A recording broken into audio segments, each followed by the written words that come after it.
Muito bem, então boa noite, pessoal. Obrigado por estarmos aqui de novo no nosso estudo. Vamos dar sequência, além de religião, de Sua Santidade o Dalai Lama, uma ética por um mundo sem fronteiras. E a gente já passou da metade do livro. A gente viu a primeira parte, né? E agora entramos na parte um. Era aquela que referia da nova visão das éticas secular. Agora a gente entrou na parte 2, que é educando o coração através do treinamento da mente. E a gente já leu o capítulo 8, que era sobre cultivando uma mente ética no cotidiano, e hoje nós vamos ler o capítulo 9, uma parte dele que é um capítulo grande, que é lidando com emoções destrutivas. A gente vai então fazer as nossas preces iniciais para estabelecer a nossa motivação, fazer um tempo de meditação conduzida e depois a gente entra no texto propriamente dito. Deixa eu compartilhar aqui então a sadhana para a gente fazer as orações. Muito bem.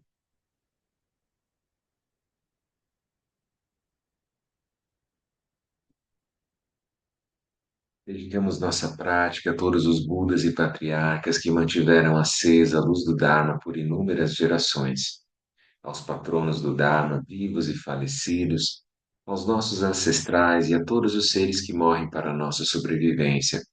Dedicamos nossa prática às pessoas vivas e às pessoas falecidas aqui relacionadas, para que, como uma luz que dissipa a escuridão, o alvorecer de Dharmata e das cinco sabedorias se complete, conduzindo-as à liberação das enfermidades, aflições e confusão, e capacitando-as a agir em benefício de todos os seres. Dedicamos a lucidez à realização de todos os seres em todas as direções e tempos, que todos encontrem a felicidade, as causas da felicidade e superem o sofrimento e as causas do sofrimento. Prece de sete linhas, Rum. Na fronteira noroeste do país de origem, no coração de pólen de uma flor de lótus, você obteve o mais excelente e maravilhoso Siri. Renomado como aquele que nasceu do lótus, você está cercado por um vasto séquito de daquines. Enquanto pratico seguindo seus passos, algo que se aproxime para conceder suas bênçãos. Ó Guru Pema, conceda-me os Siddhas. O Jai Jansam Pema Gesardum Pulam Yatseng Chogi Nodrune Pema Jane Jetsudram Urdu Kandro Mampe Kur Chichi Jesu Dantru Ki Jinji Lobchi Jesu Song Guru Pema Siddhi Ho Orje Jin Jan Sam Pema Gisar Dom Pula Ayatseng Chuki No Dru Ne Pema Jane Jesu Kurdu Kandro Mampe Kur Chichi Jesu Dantru Kim Jinji Longchi Jesu Song Guru Pema Siddhi Om. Refúgio Bodhicitta no Buda, no Dharma e na excelente Assembleia da Sangha até que eu alcance a iluminação. Neles eu tomo refúgio. Através da minha prática das seis perfeições, possam todos os seres sencientes alcançar o estado búdico. Sanje cho damsu chi cho namla janchu bardu dani chapsu chi dagi jingso jingpe so nanchi drola pingchi sanje druparshu. Sangye cho damsu chi cho namla janchu bardu dani chapsu chi dagi jingso jingpe so nanchi drola pengchi sanje drupar shu.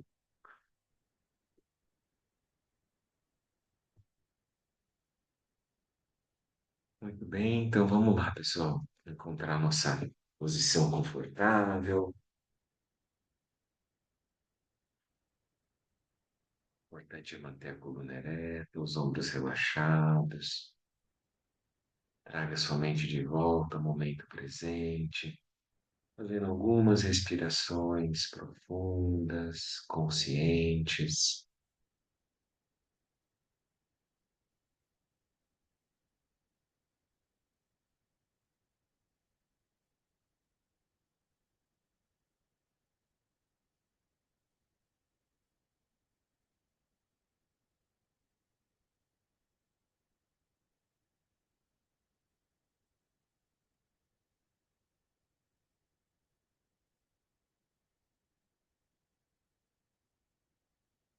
Praticar a permanência serena, calmo repousar de Shamatha, onde nós trazemos a nossa mente ao momento presente, acompanhando o fluxo natural da respiração no abdômen. Seja muito gentil e amoroso com você mesmo, ao simplesmente se recolher de quaisquer estímulos externos, uma forma de manter a sua atenção íntegra, o foco completamente presente no momento. E quando perceber que ele se distraiu, a mente está divagando, se volta de forma gentil. É apenas esse o nosso treino. Manter o corpo relaxado, a energia estável e a mente clara, lúcida. Momento a momento, observamos, sem julgar, sem criticar,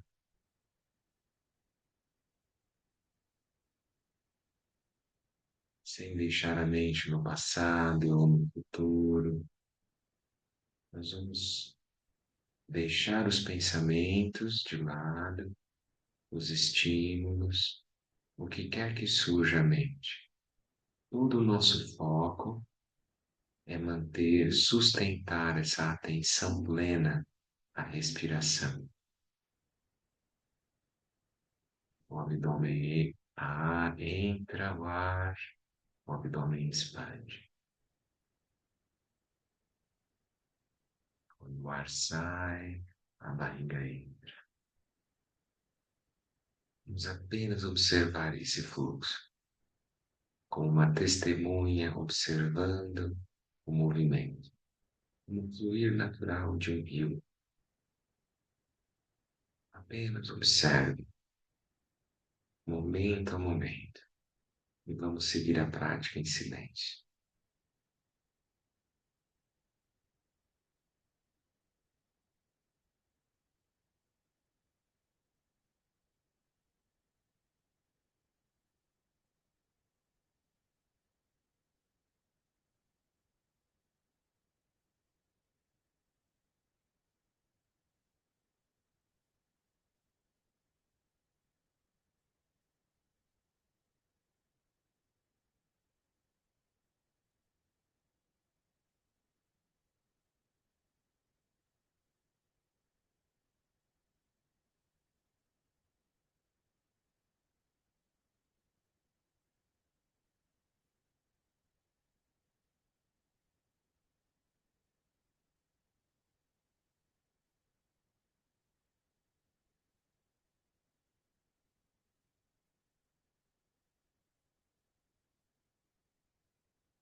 Percebeu que a mente se distraiu sem nenhum problema. Solte aquele foco, aquela imagem e retorne. Mantenha-se momento a momento, observando o fluxo natural da respiração no abdômen.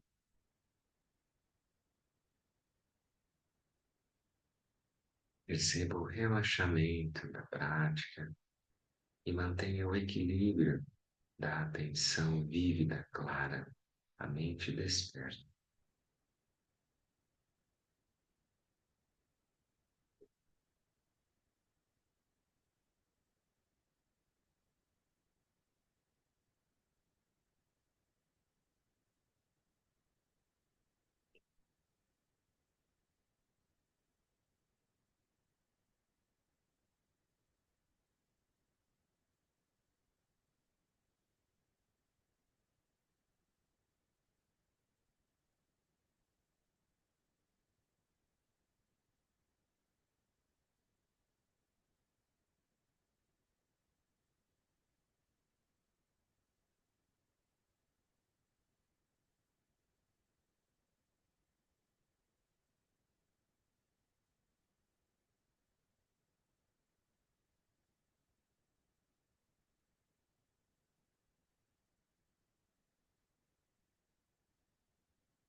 Muito bem, vamos retornando.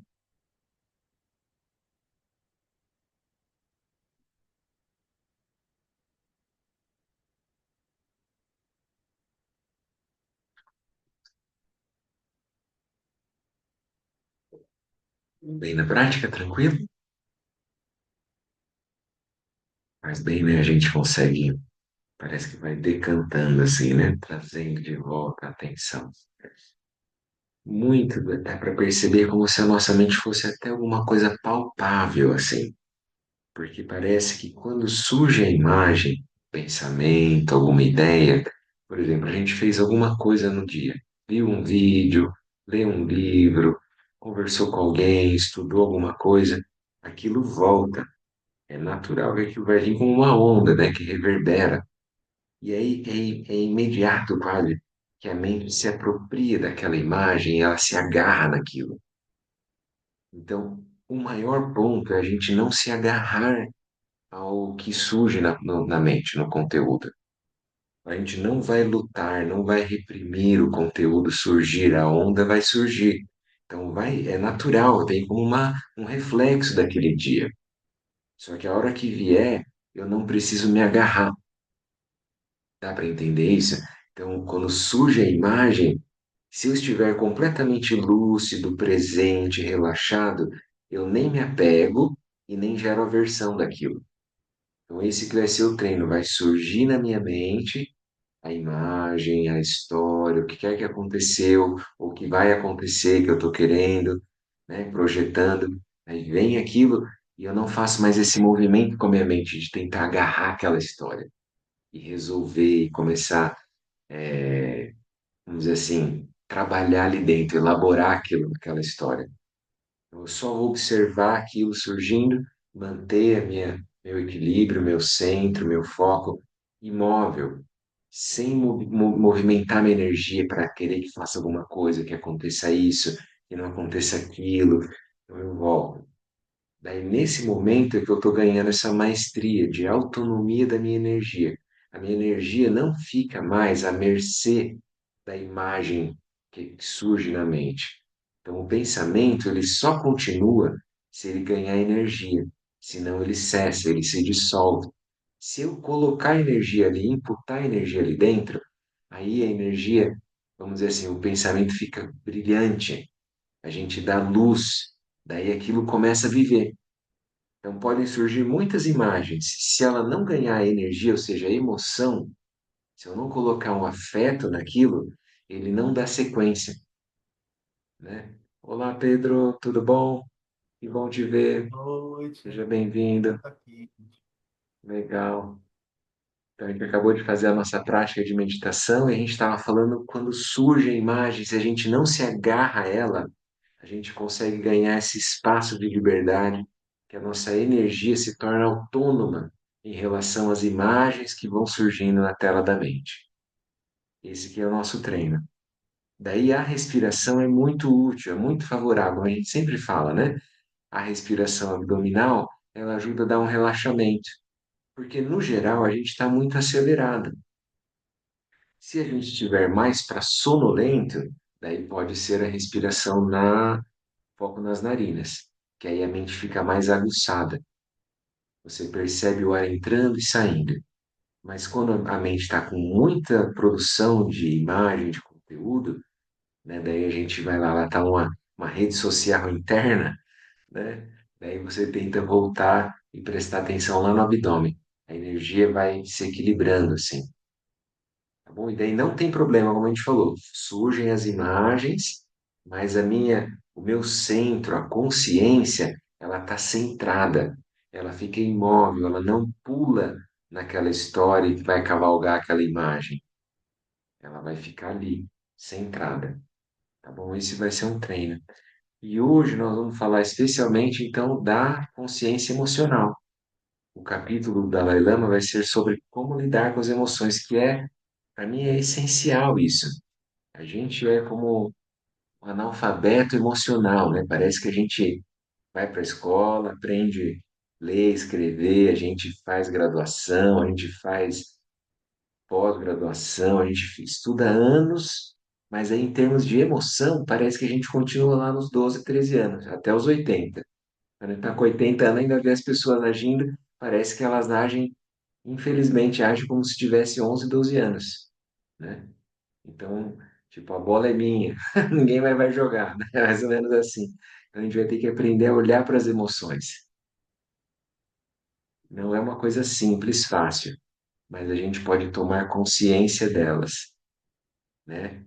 E as emoções em si, por si, elas não são negativas, elas são sinais para nós. O que eu faço com a emoção pode ser construtivo ou destrutivo, até mesmo a raiva.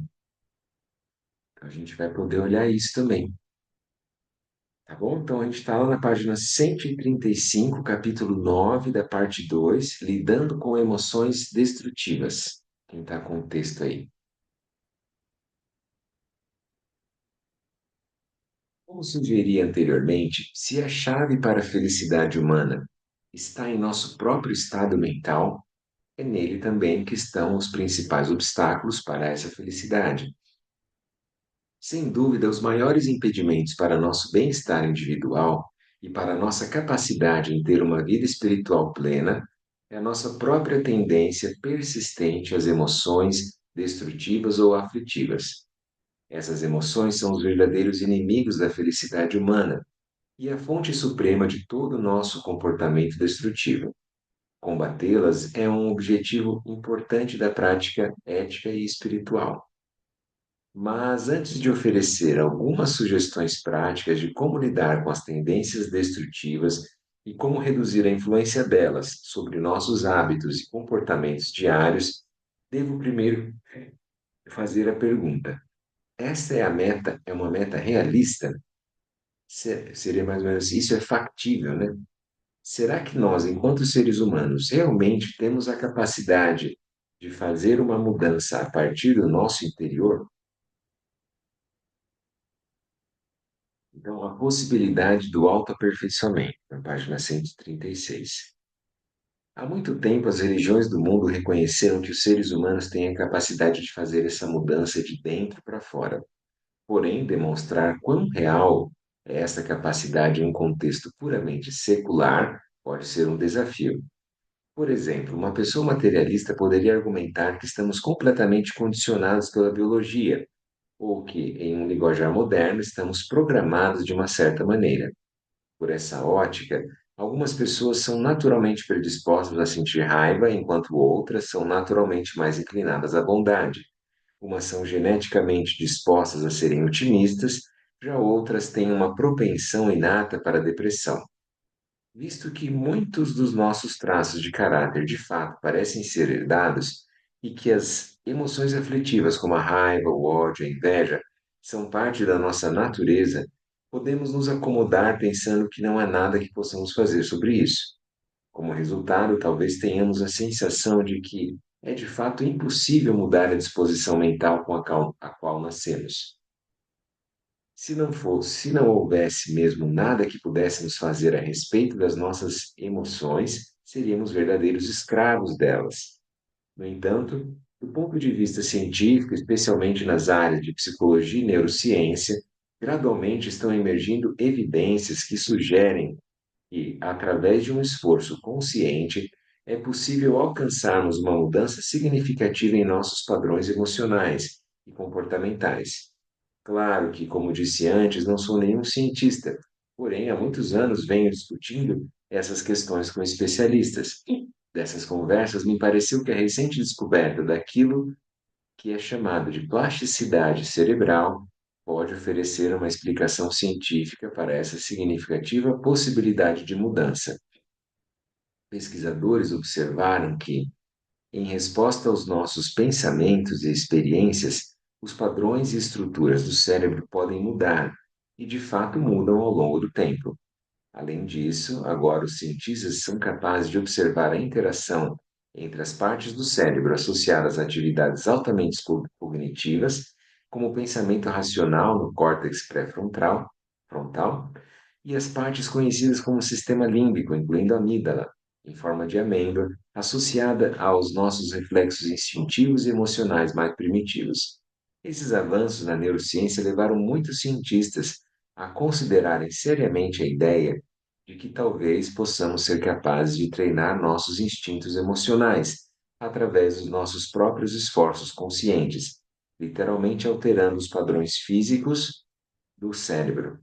A pesquisa nessa área ainda é muito inicial, mas tenho a impressão de que poderá fornecer aos materialistas motivos de esperança tão fortes quanto a fé para os religiosos. Esse livro é de 15 anos atrás, né? Então, nesses 15 anos, cresceu muito em termos de neurociência. Se a gente for olhar, né, então, a gente pode encontrar essa neuroplasticidade, é uma coisa já, vamos dizer assim, quase que já posta, né? Então, a maioria das pessoas que estudam essa área já tem essa clareza de que antes, 20, 30 anos atrás, a gente aprendia que era como se fosse assim, você recebe uma carga genética, aquele código ele é imutável, eu não tenho o que fazer. E aquilo você vai ter que se virar com aquilo. É como se fosse assim, o cérebro não se regenera, ele não muda, ele é igual. Aquilo que você recebeu é estanque. Isso era uma crença científica de 30 anos atrás. Depois isso foi mudando. Então surgiu essa questão da neuroplasticidade. Ou seja, a gente pode mudar a circuitaria, a arquitetura cerebral com os nossos pensamentos, com o treinamento, com a meditação. Isso é possível marcar. Então, a gente pega uma ressonância nuclear magnética do encéfalo e faz a pessoa fazer um treinamento. Em 2 semanas de treinamento, meia hora por dia de meditação, já vai dar diferença se a gente repetir isso depois. Então, foi feito num grupo grande. Tá claro, isso está documentado. Então, já é uma coisa clara. Quem quiser olhar, eu já acho que talvez tenha falado já, né? O livro do Mathieu Ricard, fala A Revolução do Altruísmo, é muito bom e tem muito material científico lá, né? Quem quiser olhar. É um calhamaço, né? Uma coisa grandona, assim, o livro, mas vale muito a pena que ele conseguiu captar isso tudo, né? Então tem também o Richard Davidson, o próprio Daniel Goleman, que foi famoso, né, lá no final dos anos 90 com o livro Inteligência Emocional.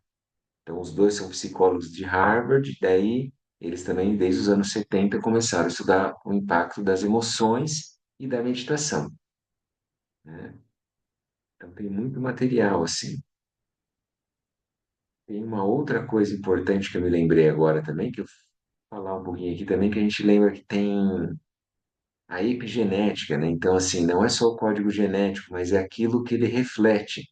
É como se fosse um volume que a gente vai dar lá no nosso código, né?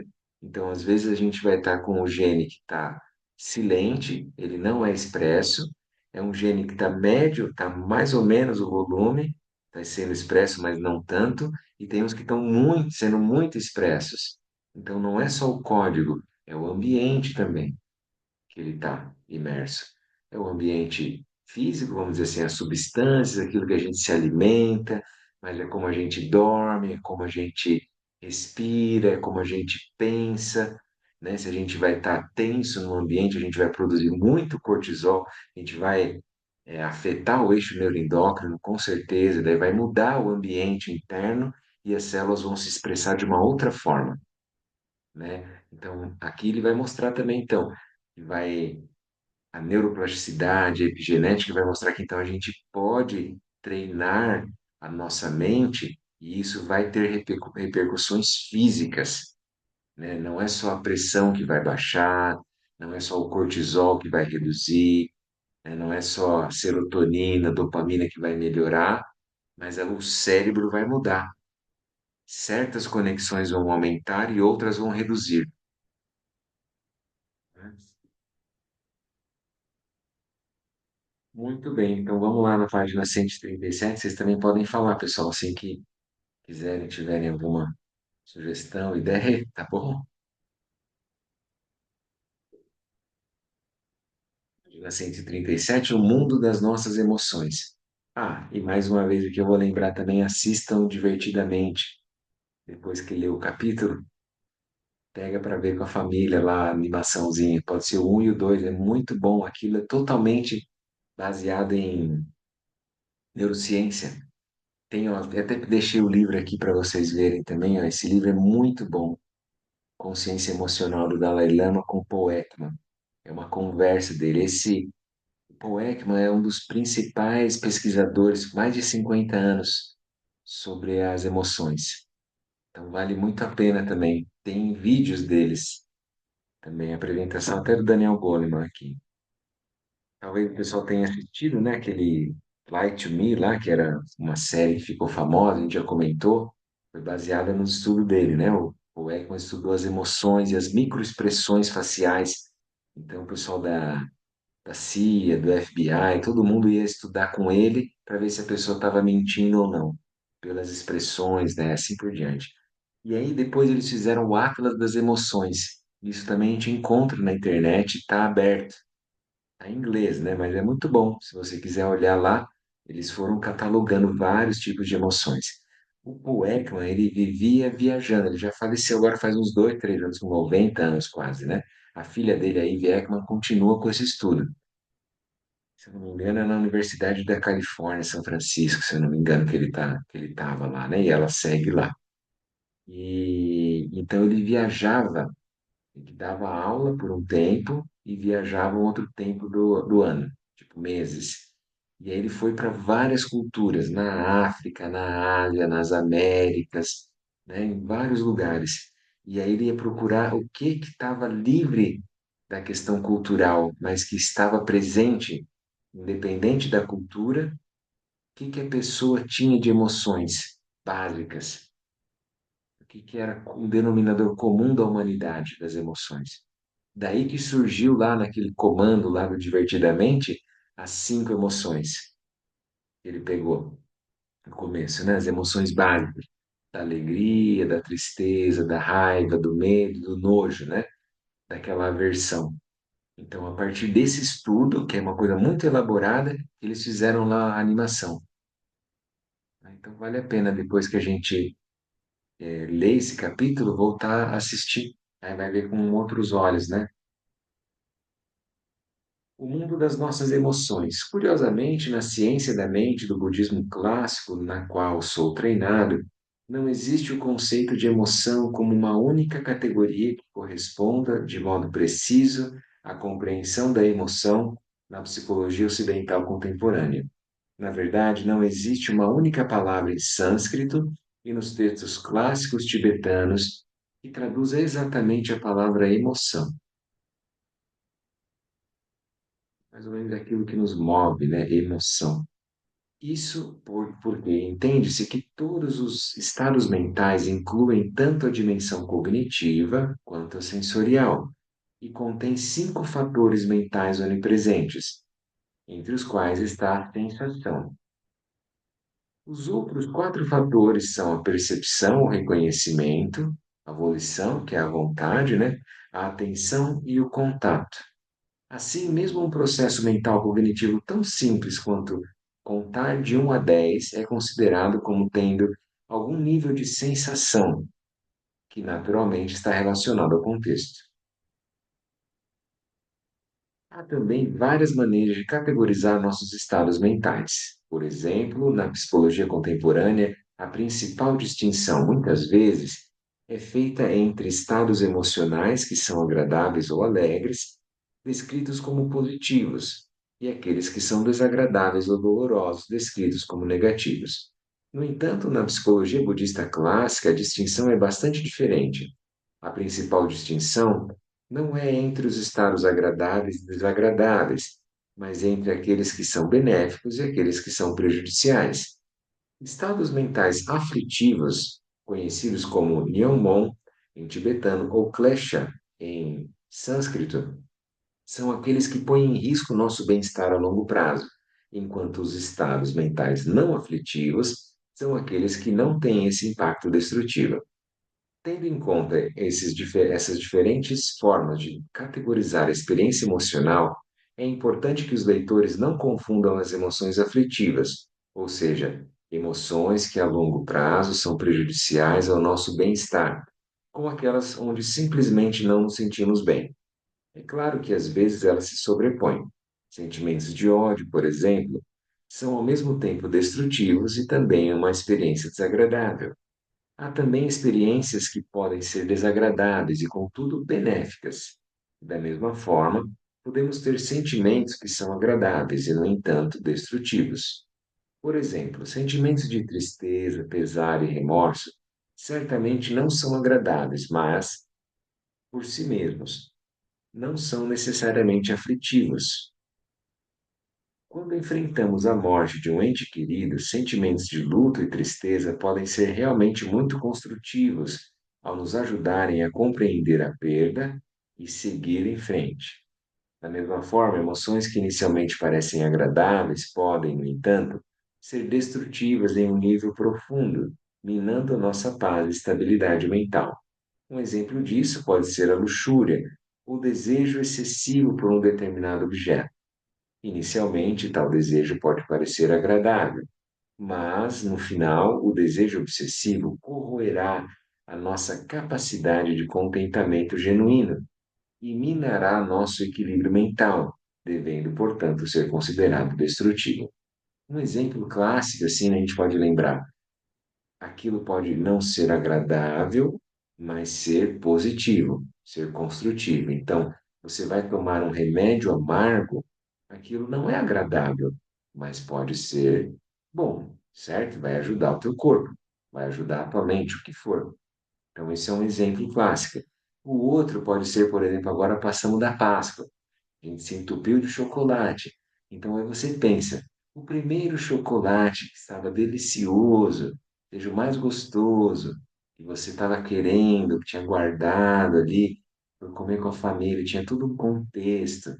Aí depois, conforme você foi comendo cada vez mais, parecia então que o primeiro pedaço era muito agradável, não era? Derretia na boca, uma delícia, maravilha. E daí você foi comendo mais e mais e mais, até ficar enjoado, não aguentar mais aquilo. Aqui você fica até meio estranho. Não acontece isso? Então, uma coisa que parecia ser muito boa, agradável a princípio, depois ela vai se tornando tóxica, nociva, né? No contexto da ética secular, esta distinção entre estados mentais que minam o nosso bem-estar e o dos outros, e aqueles que promovem esse bem-estar, podem ser muito úteis, uma vez que é diretamente relevante para a busca da felicidade para levarmos uma vida ética. Então, lembra aquela premissa básica, né? A gente busca a felicidade e busca se afastar do sofrimento. Para isso, a gente percebeu que precisa ter uma vida ética e vai repercutir na nossa vida e nos outros se a gente fizer algo benéfico para nós e não prejudicial. Então, como é que eu vou fazer isso? Quais estados mentais promovem bem-estar e quais estados mentais prejudicam o bem-estar? Então, a gente tem que deixar claro isso para nós. Visto que as pessoas vêm de diferentes origens e culturas, os estados mentais considerados destrutivos e os considerados benéficos podem variar segundo cada caso particular. De modo geral, podemos definir as emoções destrutivas como estados que prejudicam nosso bem-estar ao criar confusão interna, afetando assim nosso autocontrole e privando-nos de liberdade mental. Podemos distinguir esse tipo de emoção em outras duas subcategorias: aqueles estados emocionais que são destrutivos em si mesmos, tais como a ganância, o ódio ou a maldade, e os estados emocionais que só se tornam destrutivos quando sua intensidade é desproporcional à situação em que surgem, tais como o apego, a raiva ou o medo. Vamos ver o que ele vai explicar agora aqui para a gente poder clarificar esse ponto. De um ponto de vista biológico, todas as nossas emoções básicas, evidentemente, possuem finalidades evolutivas. Isso está claro para todo mundo, né?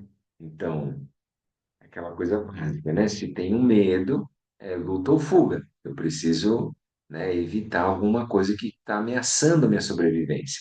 É natural que surja o medo. O medo tem uma função na nossa sobrevivência, na nossa evolução, né? Então, o apego, por exemplo, contribui para a união e nos permite criar laços. Então, aqui a gente poderia, de algum modo, depois desenvolver o amor, por exemplo. A raiva nos ajuda a repelir as forças que são prejudiciais para a nossa sobrevivência e bem-estar. Por exemplo, alguma injustiça que a gente perceba, né? Então, você gera uma energia, a raiva dá uma energia na pessoa. Daí eu posso usar para que reduza a injustiça, a desigualdade, por exemplo.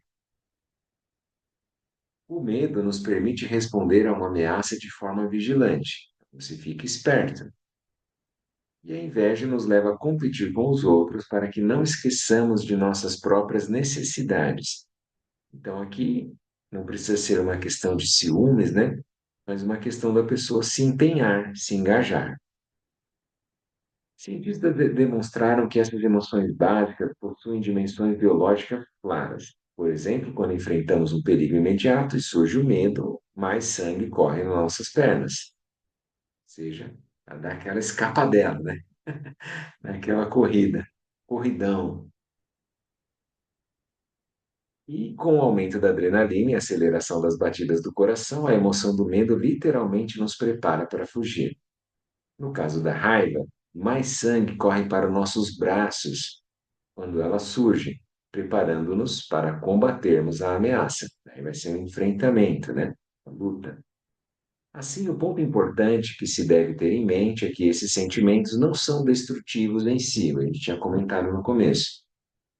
Tornam-se destrutivos apenas quando sua intensidade é desproporcional à situação, ou quando surgem sem necessidade.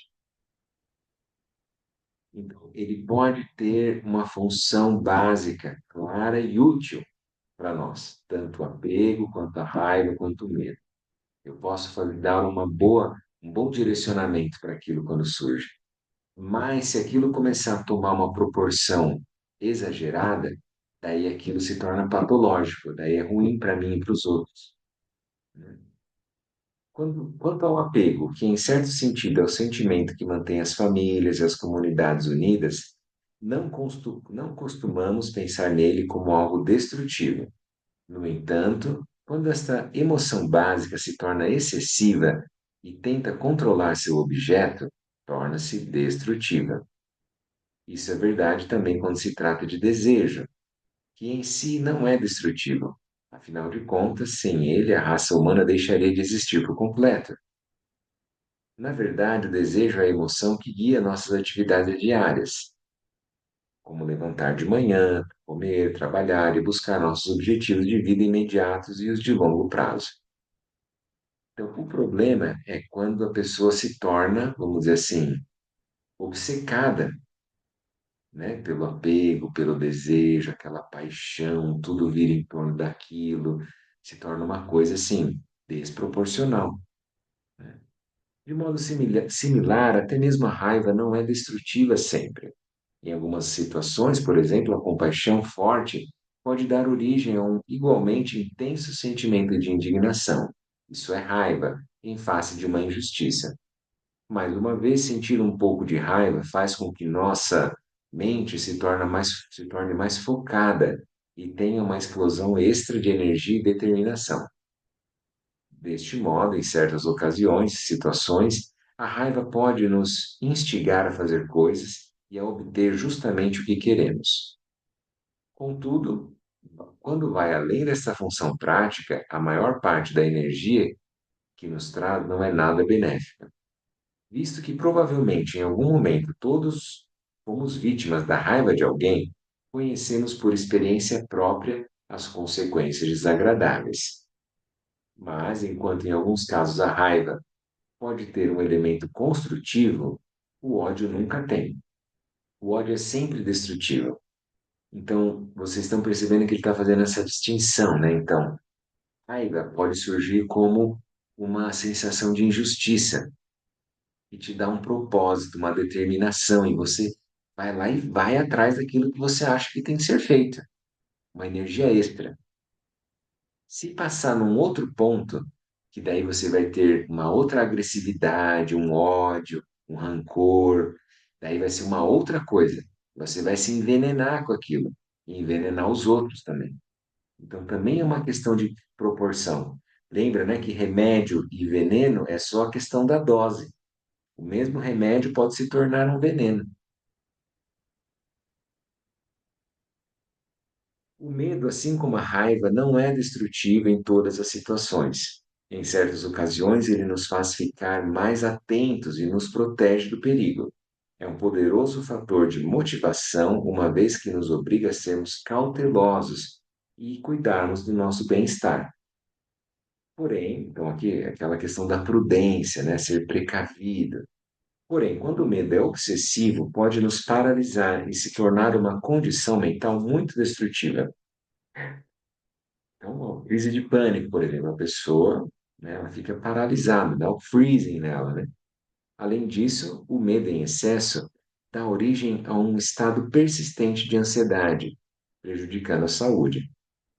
Por isso, muitas vezes, faço uma distinção entre o medo razoável e o irracional. O primeiro tipo não só é legítimo, mas na verdade é necessário à nossa sobrevivência. Se um cachorro louco vier correndo em nossa direção, precisamos responder a esse perigo com medo. Isso é evidente, né? A gente não pode largar aquilo assim, né? Não dá importância, né? Ficar neutro, é isso que ele está querendo dizer. Então, é importante ter emoção nesse momento. Por outro lado, o medo irracional ocorre quando a fonte da ameaça é, em grande parte, nossa própria projeção mental.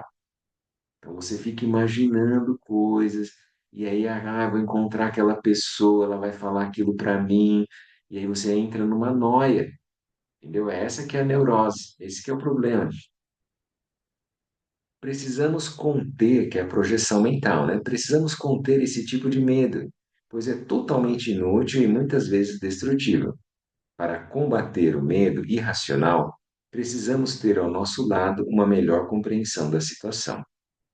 Este duplo aspecto das emoções, seus lados destrutivos e não destrutivos, podem ser vistos também em outros estados mentais, como a dúvida, a vergonha, a tristeza, a competitividade e até mesmo em nosso autocentramento. A dúvida é o fator mental que nos permite questionar e buscar entendimento. Então, até certo ponto, é bom que tenha dúvida. A pessoa que só tem certeza, que já sabe tudo, é dono da verdade, ele não anda, não sai, né? Não amplia, não areja, né? Então ele pode ficar 10, 20, 30 anos com a mesma concepção da vida, do mundo, vivendo do mesmo jeito, né? Então a dúvida nesse sentido é bom. De fato, sempre digo que uma dose de ceticismo é bastante saudável, pois abre nossas mentes para questionamentos e novos conhecimentos. No entanto, quando a dúvida se torna patológica, pode nos paralisar e nos impedir de tomar qualquer ação decisiva. Então, aqui eu me lembro do Syd Barrett, que era um dos primeiros músicos do Pink Floyd, que acabou tendo que sair da banda, porque ele ficou muito maluco. Não só que ele usava os LSD da vida, mas ele entrou nesse momento assim que ele ficou totalmente parado, paralisado. Ele não sabia o que fazer, porque ele acordava e ele não sabia e agora o que eu vou fazer da minha vida. Então ele tinha esse momento de uma dúvida plena, vamos dizer assim. Existiam tantas possibilidades que ele não tinha capacidade de tomar uma atitude, de uma ação. Aí ele teve que sair da banda. E depois eles foram fazer o disco do Wish You Were Here, quando encontraram ele depois de alguns anos e ele estava totalmente fora de si, eles nem reconheceram. Então eles esperavam que ele estivesse ali. Então ele estava totalmente perdido, né? Então, o mesmo vale para a vergonha.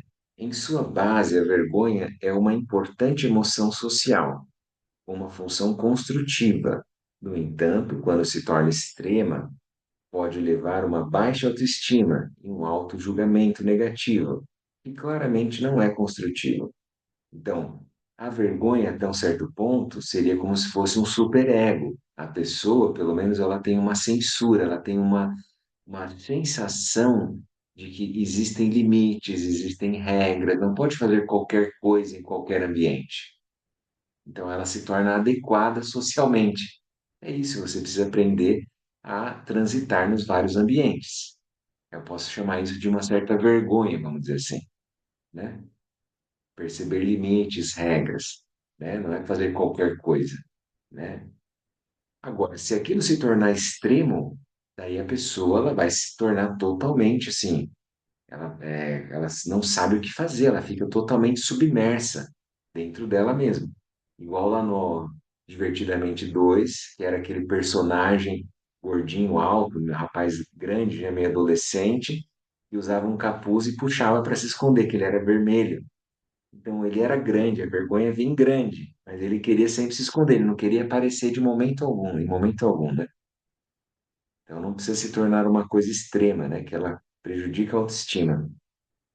Em relação ao pesar ou à tristeza, em algumas situações essas emoções são construtivas e têm um efeito positivo.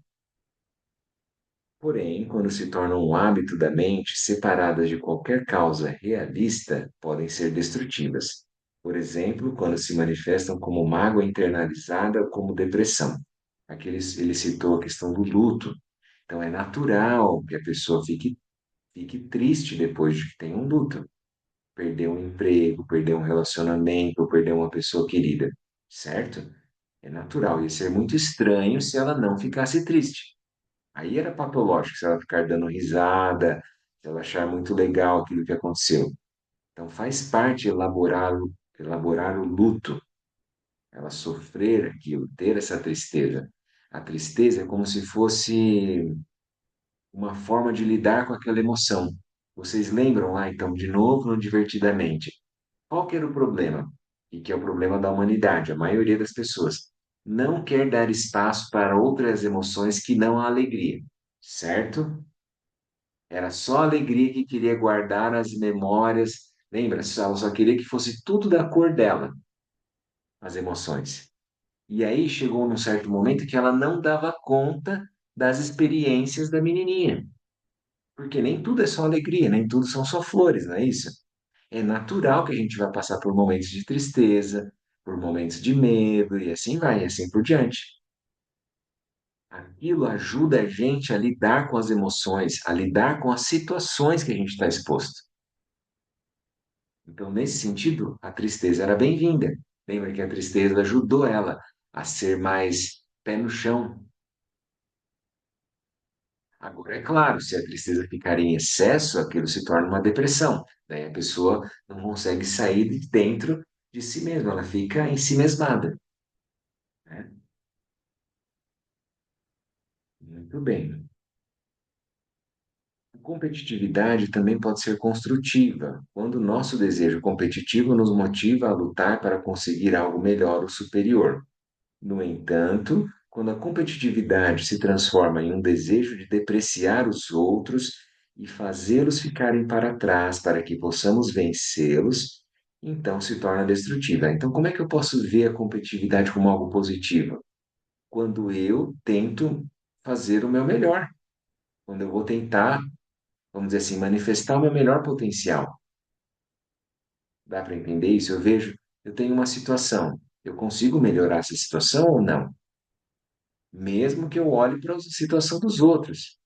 Agora, quando eu olho para a situação dos outros e eu quero pisar na cabeça de quem estiver na minha frente, quando eu quiser, sabe? Então, a questão da competitividade no sentido de depreciar os outros, então, em detrimento dos outros, daí isso é ruim. Mas se eu tento fazer o melhor com as causas e condições que eu tenho, isso é bom, certo? Isso nem precisaria ser chamado de competitividade.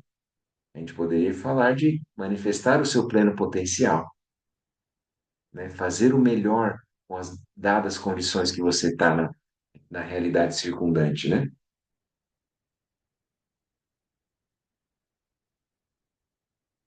No caso do egoísmo, também podemos distinguir dois tipos.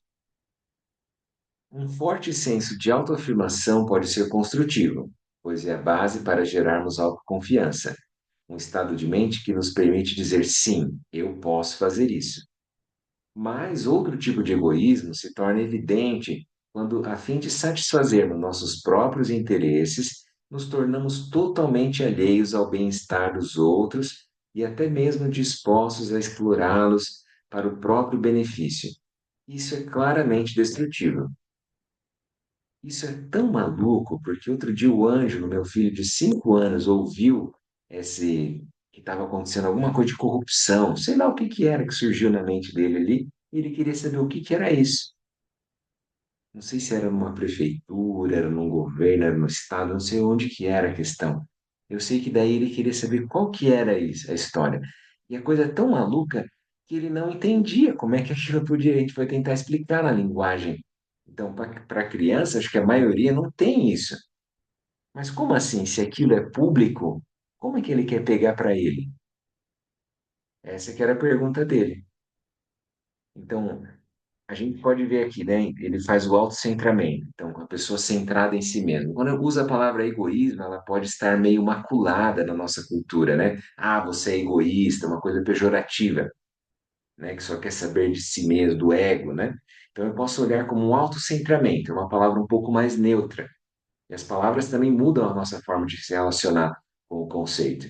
Se você olhar autocentramento, você pode pensar na autoconfiança. É como se fosse autoestima, que a gente precisa lembrar, tem que ter autoestima, não pode ter baixa autoestima, porque daí você não valoriza a si mesmo, no sentido de você ter valor, né, de valorar as suas qualidades, de você ter confiança em si mesmo. Eu confio no meu taco, eu vou conseguir, cara.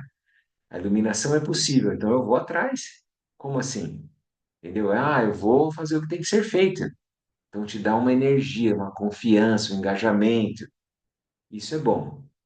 Mas o outro lado é quando a pessoa se acha, e daí ela acha que ela é mais importante que os outros. Como a gente falou, ela pensa primeiro nela e depois nos outros 7 bilhões de seres que moram, 8 bilhões já, que moram no mesmo planeta. Então ela acha que ela tem mais valor que os outros. Se botar numa balança, ela pesa mais que os outros. Então isso a gente tem em nós. Então a gente vai ter que perceber quando a gente se sente que o nosso jeito, a nossa verdade, o que eu sei é superior aos outros. Isso é interessante também, né? Teve um semestre que eu fui médico preceptor na PUC, então eu acompanhava os alunos que estavam no sexto ano na unidade de saúde. E era muito engraçado porque os outros professores, eles achavam que era natural a gente se colocar como superior. Era estranho se você se colocar numa horizontalidade, da gente junto construir o projeto terapêutico, como é que nós vamos lidar com aquela comunidade, com aqueles pacientes, deixar os outros participarem, mesmo que eles não são formados, mesmo que eles estão lá, né, dentro das possibilidades dele, eles têm o que oferecer, não é verdade? Então, aquilo soava muito estranho para os outros colegas. E até os alunos falavam isso, que era muito diferente.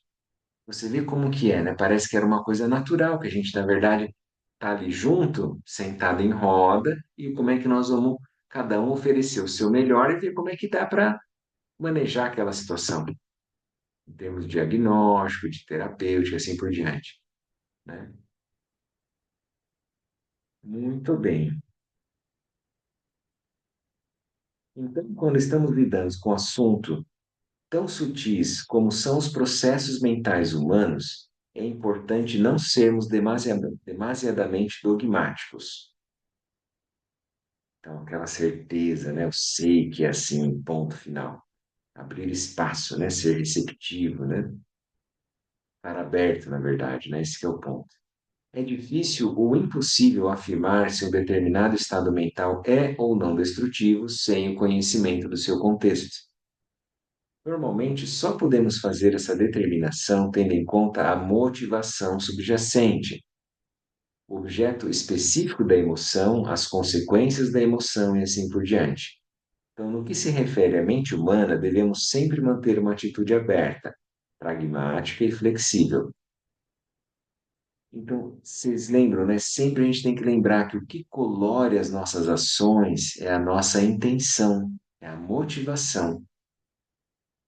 Lembre, né? Então, é difícil a gente julgar as ações de uma conduta externa, porque externamente a pessoa pode parecer que ela está impecável, mas internamente Se a motivação for distorcida, aquela ação não tem a mesmo efeito.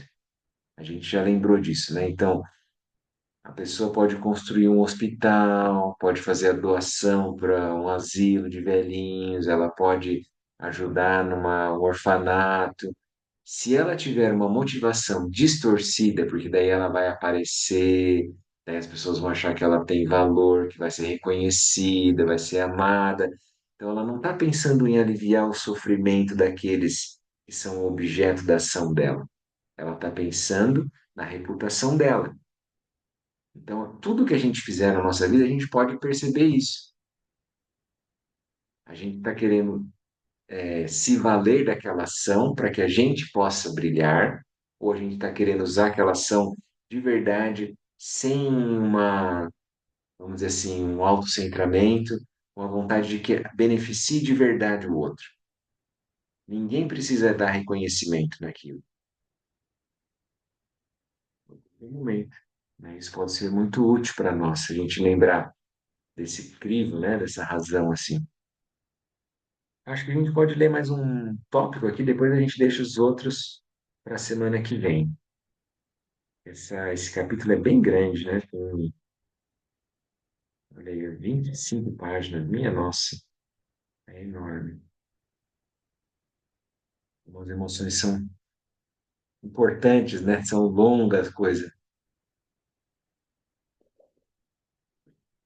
Eu não sei como que era com vocês, mas a maioria, na minha época, era assim, era tipo assim, não tem esse negócio de chorar, não tem esse negócio de emoção.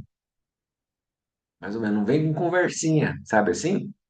Não sei como é que era para vocês, mas era como se fosse a gente não era autorizado a ter emoções. Não é muito louco isso?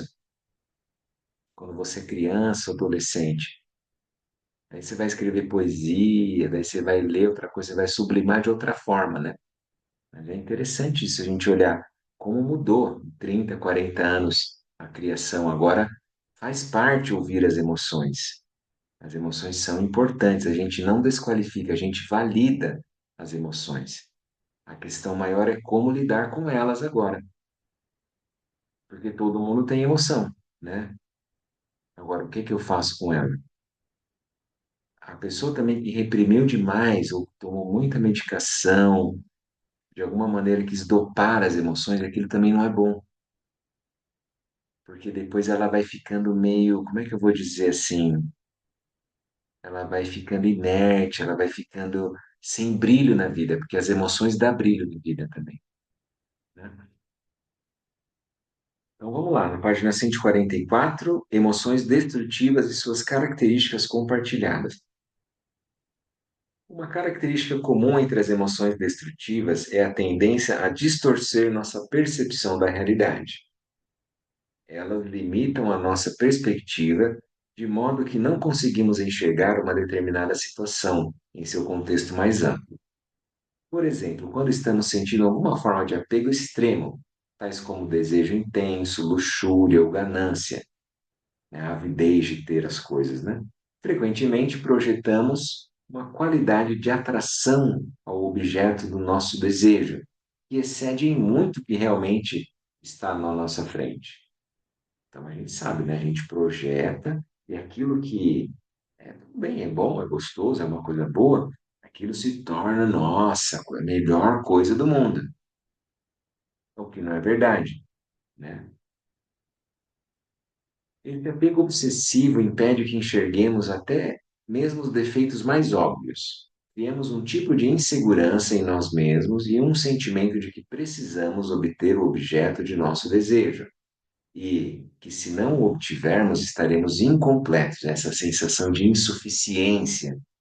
Vocês entendem? Vocês vão andando no shopping, aí vocês veem um monte de coisa, roupa, comida, carro, sapato, qualquer coisa, livro, agora não tem mais CD, né? Mas qualquer coisa que você sente que é imprescindível que você tenha, senão você é insuficiente, você vale menos se você não tiver aquilo. Você está vendo como que distorceu a coisa? Então tem essa imagem, né, do consumismo, né, do materialismo, o hedonismo.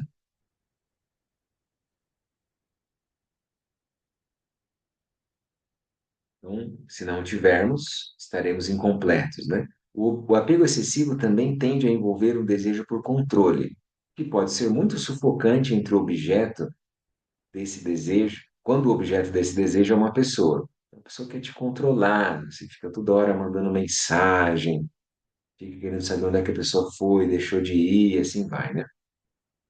Devido a isso, o apego extremo é, por natureza, bastante instável.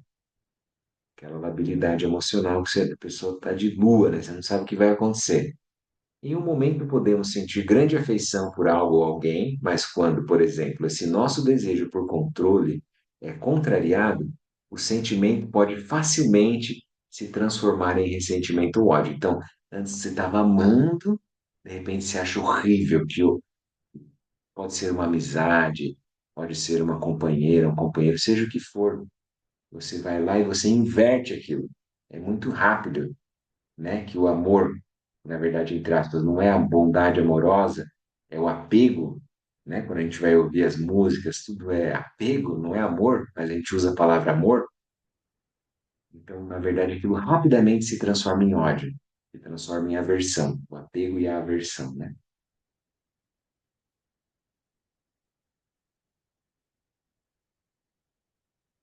Como é que era na música do Los Hermanos que ele falava assim que é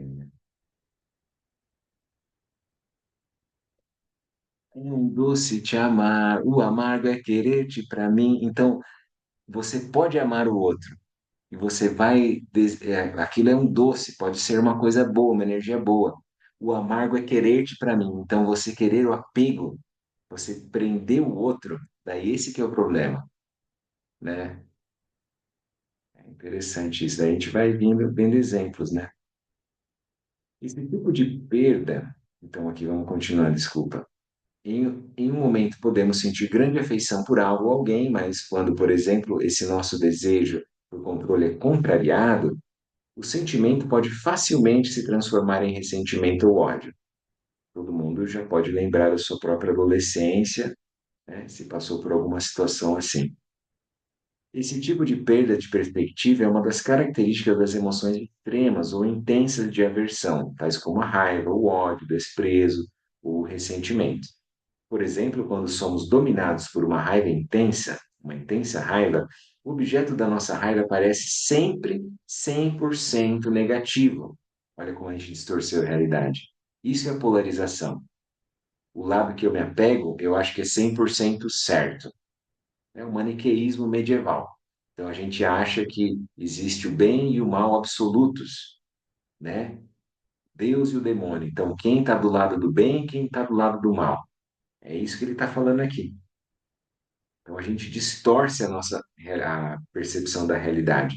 O objeto da nossa raiva aparece sempre 100% negativo, mesmo que nos momentos de calma tenhamos reconhecido neste mesmo objeto muitas coisas ou qualidades admiráveis. O exagero causado por uma emoção muito forte nos faz perder a capacidade de discernimento. Então, isso é uma coisa importante, a gente fica cego, né? Não podemos ver as consequências a curto e longo prazo de nossas ações e, como resultado, ficamos incapazes de distinguir entre o certo e o errado. Certo e errado, a gente poderia colocar aquilo que é benéfico, aquilo que é prejudicial, para mim e para os outros, né? Literalmente, por a fração de segundos, nos tornamos quase loucos, incapazes de agir em nosso próprio interesse. E depois, quando a emoção esfria, quantas vezes lamentamos pelo que foi feito ou dito devido à raiva? Quando dá aquela explosão de raiva, você faz alguma coisa que depois você se arrepende daquilo. Você trata mal alguma pessoa querida, né? Ou uma pessoa que, assim, vamos dizer assim, que é neutra, que nem é tão de apego ou aversão, mas você estava mal. A pessoa não fez nada às vezes de mal, né? Você não está bem. Há alguns anos, em uma viagem à Suécia, tive uma longa conversa com o Dr. Aaron Beck. Até tem esse vídeo, não sei se é exatamente esse, né, que ele fala, mas tem o Dalai Lama conversando com esse doutor, um dos fundadores da terapia cognitivo-comportamental. ramo entre os principais da psicoterapia moderna, que tem sido bastante eficaz no tratamento de problemas de comportamento e da depressão. Quando nos conhecemos, o Dr. Beck estava no início dos seus 80 anos. Para mim, foi muito interessante saber que muitas de suas observações se aproximavam da psicologia budista clássica. Ele disse que em momentos de intensa raiva, quase 90% da qualidade de repulsividade que vemos no objeto da nossa raiva é um exagero e uma projeção. Isto está em concordância com os estudos encontrados em textos clássicos budistas. O ponto principal sobre todos esses estados mentais aflitivos é que, de uma forma ou de outra, eles obscurecem a nossa visão, nublando nossa capacidade de discernimento, tornam-nos incapazes de fazermos um julgamento racional da realidade e, portanto, podemos dizer que roubam nossas mentes. Então, a gente vai ler até aqui. Esse é um ponto, né, para a gente relembrar. Então, quando a gente for tomado, sequestrado por uma emoção perturbadora, um clash, que ela é muito destrutiva, ela vem muito intensa, a gente tem que parar tudo. Por isso que o treino da meditação vai ajudar. Porque o que que acontece? A gente sabe que a gente não fica nas nossas plenas faculdades. A gente perde o nosso discernimento. Na hora que alguém faz uma crítica, especialmente pessoas próximas, tua esposa, marido, filho, pai, alguém próximo que implica que a gente tem algum apoio energético junto, você sente que na hora você se fecha. Na hora é como se fosse isso, nublou a tua capacidade de clareza mental. Você perde o discernimento, você já fica fechado para aquilo. Então, a gente pode perceber que as emoções aflitivas, elas devem, vamos dizer assim, serem compreendidas. Esse é o ponto. A gente vai compreender as emoções. Não vamos mais agora nos tornar reféns delas. É isso, porque elas estão ali. E como é que eu vou aprender a lidar com elas e que seja de uma forma o mais benéfica possível? Então eu preciso me familiarizar com as minhas emoções. Preciso fazer as pazes com as emoções e aprender a usar elas de uma maneira boa, produtiva, construtiva para nós e para os outros. E isso é possível. A gente tem que treinar isso. Então, eu vou depois mandar lá os links lá, né, do Atlas das Emoções, quem quiser ver também o próprio Paul Ekman, né, tem vários videozinhos legais dele, então, Daniel Goleman, o Richard Davidson, que fala a linguagem das emoções a partir da ciência, né, do que eles tiveram de pesquisa, e que é muito útil também, ajuda bastante a gente. E fica a indicação também, né? Quem quiser assistir os vídeos, os filmezinhos lá, vale a pena, divertidamente. Agora, com uma outra percepção de que aquilo é totalmente baseado em neurociência atual, né? Até quando foi, eles convidaram o Paul Ekman para se tornar o consultor, e durante a filmagem, durante o roteiro, né, sendo feito, perguntando o que estava, se aquilo procedia, né?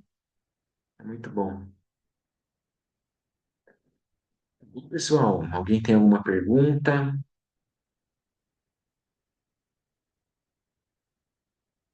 Alguma colocação? Tranquilos? Não, tá?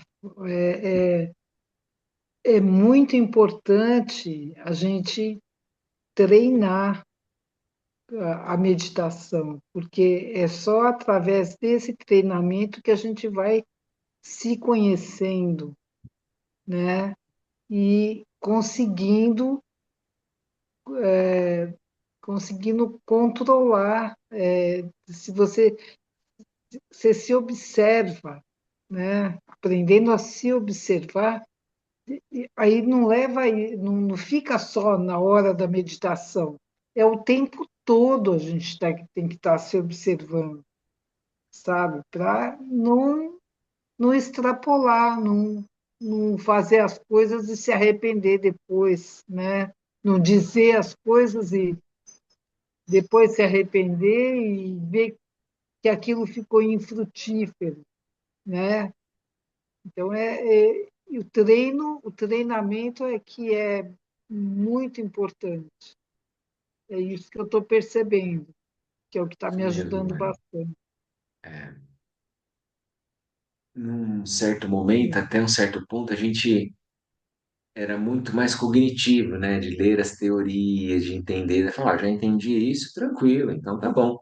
Mas dá muita diferença quando a gente começa a pôr em prática aquilo que a gente leu, que a gente entendeu. Então, fazer essa autoobservação, né, que até isso é um treino que o Buda propõe, né? O Satipatthanas, que é a fundação, as quatro fundações para plena atenção. Então, a gente precisa estar sempre atento e não num sentido de tensão, né? No sentido de constrição, não, mas num momento que você está relaxado, mas presente. Então a gente treina primeiro na meditação, mas depois, enquanto a gente está caminhando, enquanto a gente está comendo, enquanto a gente está conversando, quando a gente está estudando, qualquer momento você pode estar plenamente presente, observando o seu corpo, observando as sensações, observando o estado mental e observando os fenômenos. Essas são as quatro fundações da plena atenção, né? Então, Hum, a gente para legal. e observa aquilo. E aí você vai, como é que eu vou dizer assim, vai reduzir a responsividade, vai abrir o Sim, espaço de liberdade, de consciência e do poder do discernimento que o Dalai Lama fala para nós aqui. Então, eu vou ter clareza é, de como eu devo agir em cada situação, porque eu não estou refém, eu não estou projetando, eu não estou distorcendo a realidade por uma emoção perturbadora. exatamente. Isso. Quanto Obrigado, mais se Vânia. treina, mais seguro fica. A gente, Isso, é isso mesmo. né? Então, é isso aí. Eu queria falar alguma coisa, Pedro? Não, eu estava pensando nisso tudo, né? Que eu entendi. Eu entendi que primeiro ele abre nossa mente em relação a essas emoções perturbadoras, né? O fato de serem perturbadoras não quer dizer que sejam completamente negativas, mas que alguma perturbação é necessária.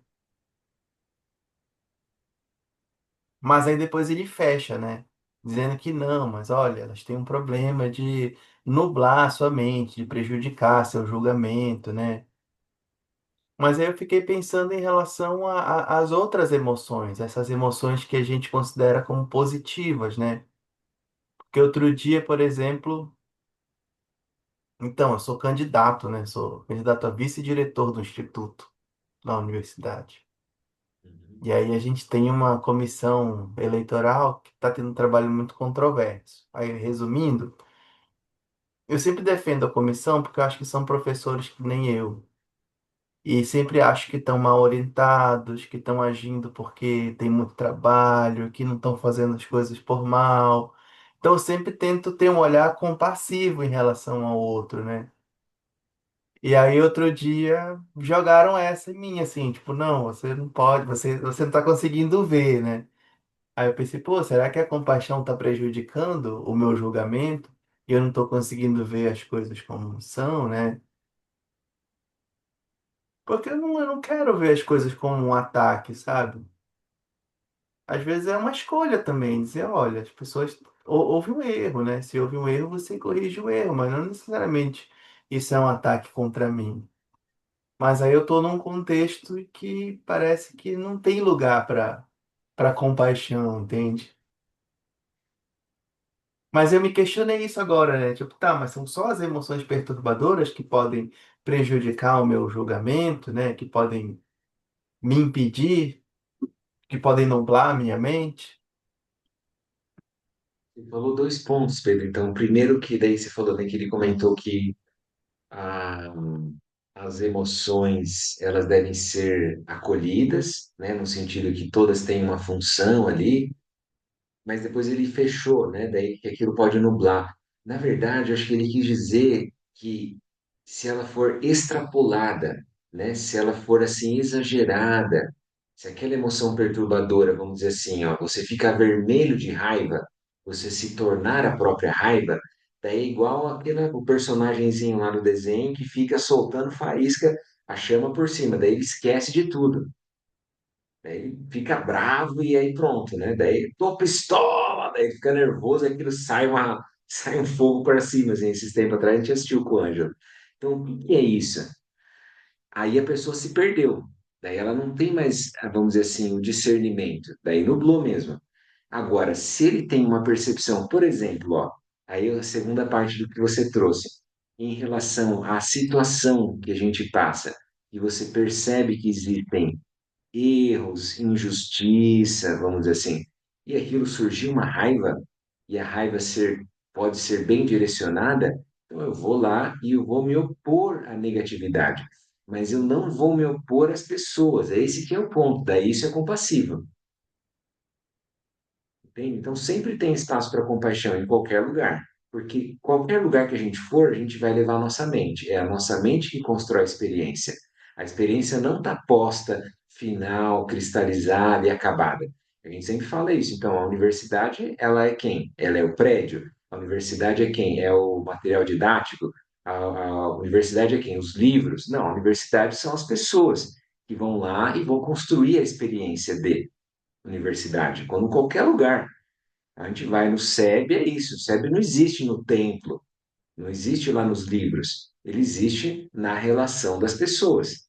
Basicamente é isso. Então, quando a gente chega, a gente vai construir a experiência de realidade que a gente está ali. E aquilo é construído de forma social, então, socialmente compartilhado. Como é que eu construo aquela paisagem? Se aquilo pode se transformar numa terra pura ou pode se transformar numa bolha, e que aquilo vai gerar sofrimento. Então, sempre é possível surgir a compaixão, que está surgindo em você.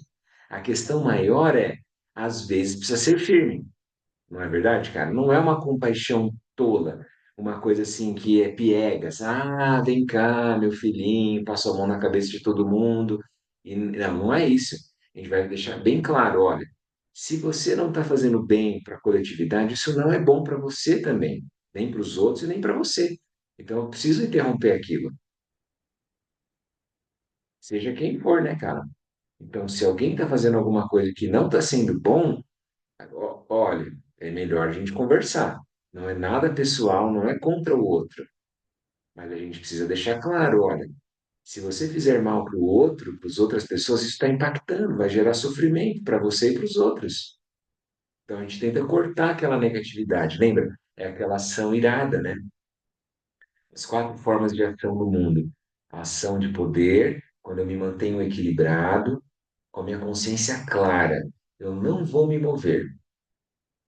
Então, eu lembrei de um exemplo agora, né? Então, eu trabalhei uma época, por um tempo, como médico de família, acupunturista, num plano de saúde, e tinha pessoas muito poderosas, que eles estavam acostumados, vamos dizer assim, a fazer do jeito que eles queriam. E eles queriam que eu distorcesse meu juramento de Hipócrates, vamos dizer assim, para que eu favoritasse certas pessoas em detrimento de outras. Então, quem é da diretoria, quem, sabe, quem tem mais poder ali vale mais do que o outro. E aí eu falei que não era o caso, que todo mundo tem o mesmo valor, seja a faxineira, seja o presidente. Todo mundo está junto, não é verdade? Então, se alguém está precisando ser tratado por um médico, vai ser tratado igual. Eu não vou largar e parar de atender uma pessoa que tem menos valor político, capital político ali dentro, e daí eu vou ter que atender o outro que não tem uma urgência, uma emergência, nada, mas que, porque é o fulano de tal, eu tenho que parar tudo. Então, de uma certa forma, a gente tem que ser firme nesse sentido, seguir a nossa consciência. Isso é ação de poder. Não é fácil, porque aquilo tem consequências óbvias, né? Aquilo com certeza vai reverberar. Mas, de toda forma, a gente vai com a consciência tranquila de ter feito o que a gente acredita. Não vai tergiversar com nossos valores, né, cara? Daí, a outra ação, ação de poder, aí tem a ação pacificadora. Então, quando a gente chega nos ambientes, sempre tem uma tensão, na verdade, porque existem muitas demandas. Então, você vai num grupo lá, você está num grupo agora, que está tentando, está numa chapa, está concorrendo a uma eleição. Então, existe uma demanda. E as demandas são variadas, as pessoas têm visões diferentes do que deve fazer com aquilo. Então, se você chegar com a energia equilibrada, que é a ação de poder, e depois chegar com a ação pacificadora, é calma, todos nós somos seres humanos, todo mundo quer o melhor. O que que tem de bom e o que que a gente pode melhorar na situação? O que que a gente tem de recursos? Quais são as qualidades que a gente pode oferecer? E daí já emenda na terceira ação do mundo. Então, a ação de poder, ação pacificadora, depois é a ação incrementadora. Então, eu encontro qualidades positivas nos outros, o que não é fácil, porque o nosso olhar crítico, no geral, a gente faz um diagnóstico e acha quem está errado, quem é o culpado e quem que eu tenho que tirar. Na verdade, é assim que a gente olha. Daí eu tenho que olhar agora, qual que é a qualidade positiva daquela pessoa? Como é que eu posso estabelecer relação a partir das qualidades? E daí, no final, a quarta, então, é a ação irada, né? Então, ação de poder, ação pacificadora, ação incrementadora, ação irada. Vai ter que cortar, interromper a negatividade quando ela está fazendo mal. É uma forma de proteger a pessoa de si mesma. Mas é por compaixão e não por raiva, aversão, ódio, rancor. Eu não quero o mal do outro, não quero destruir o outro. Eu quero interromper uma ação negativa. Também não é fácil, cara. Tem que estar com uma mente muito clara para discernir o momento. Então, tem momentos, cara, que eu também. Eu vou dar um outro exemplo agora que eu me lembrei. Eu gosto de caminhar no Bosque do Papa, que é o lugar, para mim, mais abençoado aqui de Curitiba. Ele tem o Papa João Paulo, veio em 1980, lá no que eu nasci, e aí eles fizeram as casinhas polonesas todas lá, tá tudo bonito lá, do lado do Museu do Olho, do Oscar Niemeyer. Lá do lado, é um dos lugares que eu mais gosto de passear. Desde a época da faculdade, 20 anos atrás, eu ia lá sentar para meditar, que é um lugar relativamente próximo do centro e que é um bosque lindo, intacto, assim. E tem essas casinhas de madeira que são típicas. Começou a chover muito forte e eu estava indo sentar na araucária que eu gosto de sentar para meditar. Eu corri, fui bem rapidão para poder chegar num lugar lá que era uma capelinha e que poderia ficar ali até esperar a chuva passar. O guardinha que estava lá dentro, ele foi fechando a porta para não deixar eu entrar. E aí eu falei assim, minha nossa, olha isso, aquilo era uma capela, que se a gente for pensar em termos do ensinamento de Jesus, que é acolhimento, né, receber o ser humano, o cara tava, aí ele falou para mim assim, não, tava fechando aqui que não pode molhar aqui dentro, porque o chão tá encerado, que é de madeira. Olha que maluquice. Na hora até veio assim, cara, eu preciso falar para esse cara, para meu filho, isso daqui não era para ser um ambiente, a casa de Deus, a casa de Jesus, não é para você parar e pensar que a gente tem que acolher as pessoas. Se eu estou precisando alguns minutos só para não tomar chuva, esperar aqui, qual o problema? Tá totalmente distorcido. Mas daí na hora, cara, eu pensei, é melhor eu não falar, porque eu vi que eu estava com aversão da pessoa. Eu ia falar agressivo. Daí eu preferi respirar. Daí eu parei, eu só fiquei ali, eu falei, olha, eu vou ficar aqui até a hora que terminar a chuva. E fiquei lá meditando, lá rezando. Ali mantive lá 5, 10 minutinhos para sair aquela chuva de aquele tempestade que daí depois já para, né? Mas eu percebi que ele também estava desconfortável comigo ali. Ele queria que eu saísse. E aí eu pensei, não, então, pelo menos eu tenho que manter meu equilíbrio. Eu não vou brigar com a pessoa. Mas depois veio a vontade de falar assim, pô, cara, mas se eu tivesse bem, eu teria que ter compaixão por ele. Pensa, cara, minha nossa, perdeu totalmente, né, o sentido. Ele está sofrendo, cara. Ele está pensando que é melhor resguardar a cera do chão, que está em o chão está encerado, vale mais essa regra do que acolher alguém que está precisando naquela hora da chuva. Não é maluco? Como é que funciona a mente dele? Então, olha a bolha que ele tá, né, cara? Isso é só um exemplo, só que eu me lembrei agora. Mas aí, Gabriel, a ação de poder é sempre uma ação sobre nós mesmos, né? Não é um poder sobre o outro, é um poder sobre a própria Isso. mente. É a autonomia da energia. Então, pelo menos isso você se mantém equilibrado ali. Não, eu vou ficar bem, eu vou meditar, vou fazer uma oração, mandar metabhavana para ele, que ele seja feliz, que ele se libere do sofrimento. Pelo menos isso, Pedro, você vai ver que vai dar diferença, cara, porque é uma ação direta quando você muda seu padrão mental. Parece que não, parece que eu tenho que falar, que eu tenho que fazer alguma coisa. Mas se você chega no ambiente, lá na universidade, na hora da, da muvuca lá, que está lá tendo as discussões, né, o que vai ser feito. Se você está calmo, tranquilo e amoroso, você dedica, não, que essa pessoa seja feliz, veja lá quem está mais perturbado, quem você sente que está mais apegado, aguerrido à sua própria visão. Essa pessoa você faz metabhavana, que ela seja feliz, que ela se libere do sofrimento, que ela encontre as causas da felicidade e que ela supere as causas do sofrimento. Só isso você vai ver que vai apacentar em você e o ambiente vai mudando, né? Isso é muito bom. Perguntaram agora nesse retiro da Páscoa para o Lama se a prece, se a oração, como metabhavana, ele era uma ação indireta para ajudar os seres. E o Lama falou: não, é uma ação direta, que muda na hora. Você coloca aquela pessoa que antes você veria com aversão, você coloca ela num nascimento positivo, que ela é digna de compaixão. E você começa a gerar essa compaixão, cultivar a energia positiva ali. Então, testa. Acho que a melhor forma é essa. Legal. Que bom, pessoal. Obrigado aí. Vamos fazer a dedicação, então.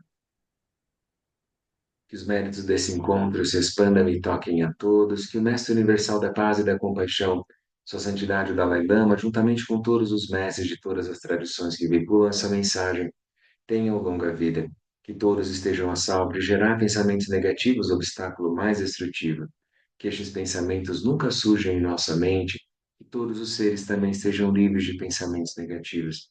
Neste exato momento, possam nem mesmo os nomes doença, fome, guerra e sofrimento ser ouvidos pelas pessoas e nações da Terra, mas possam sim, sob uma luta moral, mérito, riqueza e prosperidade crescer, e possam a suprema bem-aventurança e bem-estar sempre surgir para elas.